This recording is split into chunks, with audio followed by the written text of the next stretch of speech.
Hey, welcome into WireNut.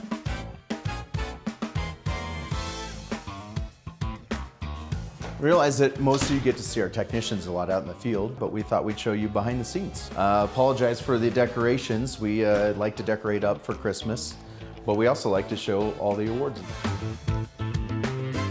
As we go through this, we've got obviously some restrooms, some training rooms. In this area, we have like our purchasing department who helps with the materials and getting all the stuff we need behind the scenes to make our job successful. And over here, we have our different departmental offices and our electrical and our plumbing and our HVAC. Down here, we have our core values call-outs for our technicians. Praise people on doing some of the things that maybe they don't get to see every day. Here we have our training room facility where we do training nearly every day of the week. And here's more of our purchasing department like you got to see over there. You get to see our warehouse. Several different people, again, who are setting up our jobs for success.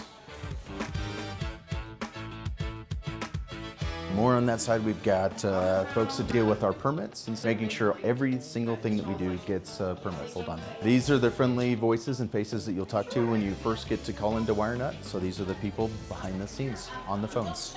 And the rest of the office is basically our management team and then our accounting department and then our marketing. So here's the yard a little bit where we've got most of our fleet. And we have washing stations and stuff so we keep our vehicles all nice and clean. We've even got a basketball hoop over there to let off some steam in the middle between breaks. Well, thanks for coming in. Thanks for getting a little glimpse behind the scenes of WireNut.